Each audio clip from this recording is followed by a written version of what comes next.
I still remember the moment like it happened yesterday.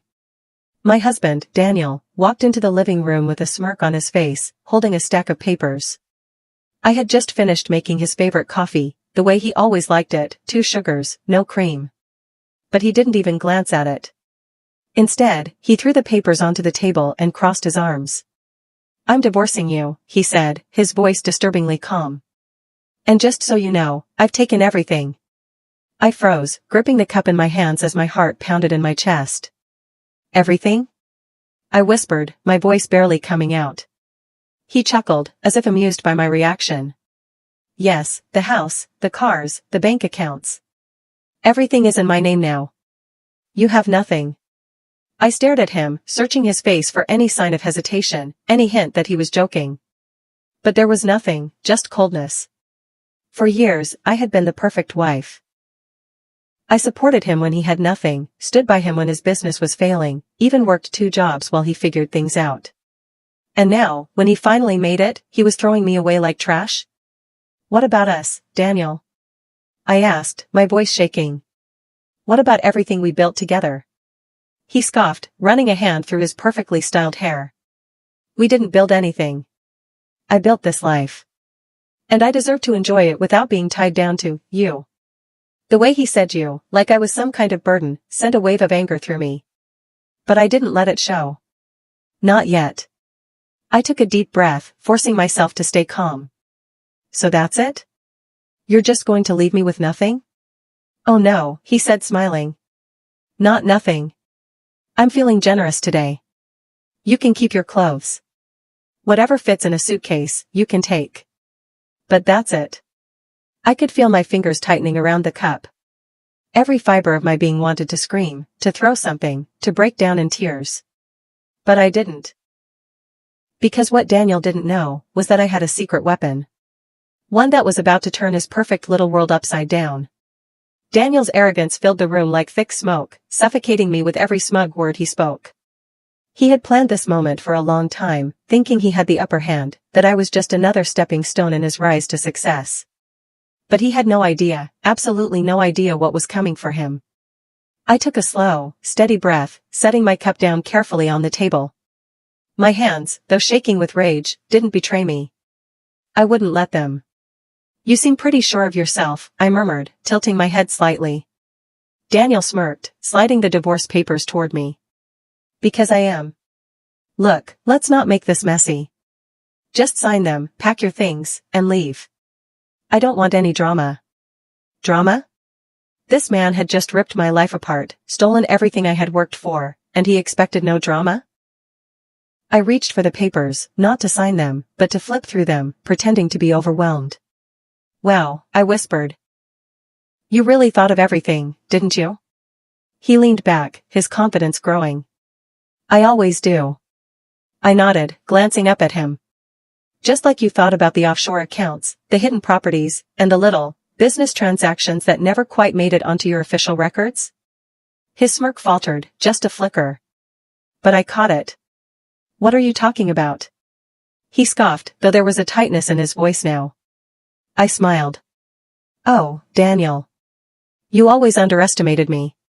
Always assumed I was just your naive little housewife, too busy cooking and cleaning to understand the real world. But the thing is, I'm not as clueless as you think." I watched as the color drained from his face. The way his fingers twitched slightly, his jaw tightening. He knew exactly what I was talking about. See, while Daniel had spent the last few years building his empire, I had spent mine watching, learning, collecting. I knew every shady deal he had made, every backdoor transaction, every lie he had told to grow his wealth. He thought he had played the perfect game, covering his tracks flawlessly. But he had made one fatal mistake. He underestimated the woman standing right in front of him. "Let's cut to the chase," I continued, tapping my finger on the papers. "You thought you could throw me away and keep everything? You thought you could erase me like I never existed?" Daniel clenched his jaw. "You have no proof of anything." I laughed softly. "Oh, sweetheart. You really should check your emails more often." His eyes narrowed. "You see, months ago, I started digging." I went on, crossing my arms. "And what I found? Well, let's just say the IRS, the SEC, and about 3 other major agencies would love to have a little chat with you. Daniel's face darkened. You're bluffing. Am I? I reached into the side drawer, pulling out a sleek black USB drive. Every transaction, every hidden asset, every dirty little deal, right here. One email away from landing on the desk of some very interested parties. He shot up from his chair, his confidence now replaced by panic. You wouldn't, I smirked. Oh, I would? For the first time, I saw fear in his eyes. Real, genuine fear. Not because he was about to lose money, but because he knew prison was a very real possibility. Listen, he said, his voice lower now, almost desperate. We can talk about this. There's no need to ruin both our lives. I raised an eyebrow. Ruin my life? Daniel, you already did that when you walked in here today and told me you were throwing me out with nothing.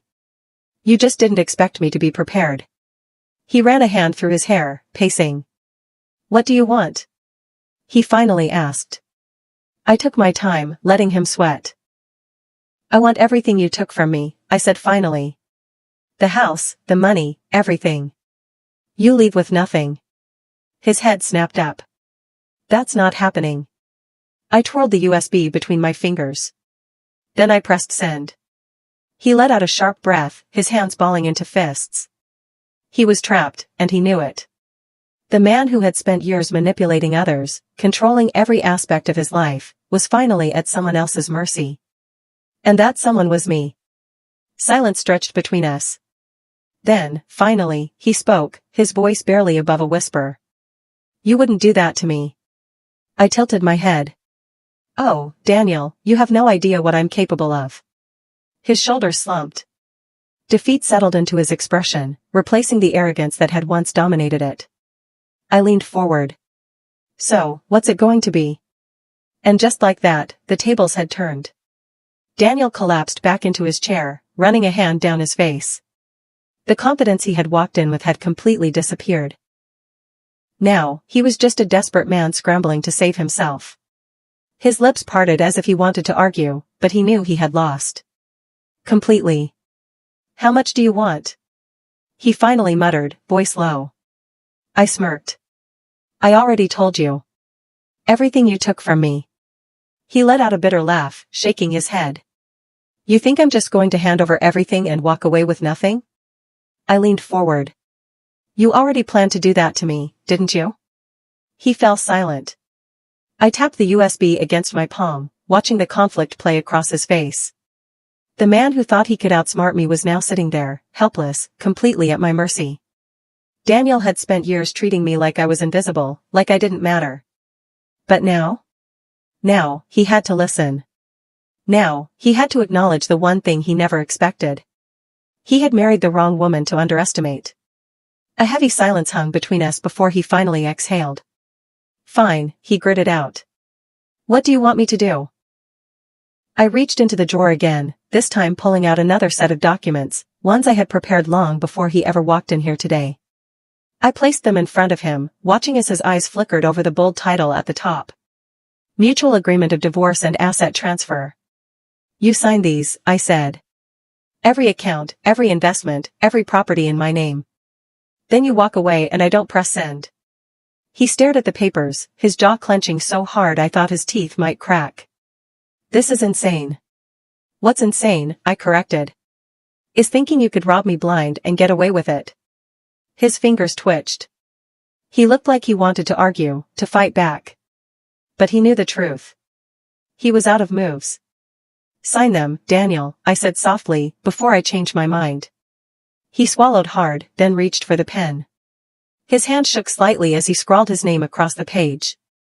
1 signature, 2, 3. I watched every stroke of ink, each letter forming the name of a man who had thought he was untouchable. And just like that, it was done. He set the pen down with a heavy thud. Happy now? He muttered. I picked up the papers, flipping through them slowly.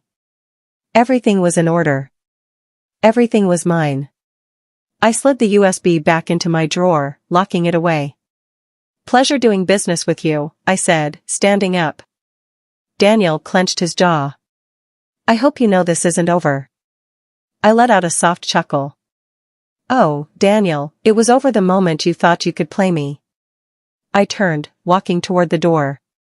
But just before I stepped out, I looked back. By the way, I added, you might want to check your email. His brows furrowed, he grabbed his phone, unlocking it. I saw the moment realization hit him, his face went pale, because what he didn't know was that I had already sent a little anonymous tip to the authorities, just in case he ever got any ideas about coming after me. His eyes snapped to mine, rage and panic swirling in them. I just smiled. Good luck, Daniel. And with that, I walked away.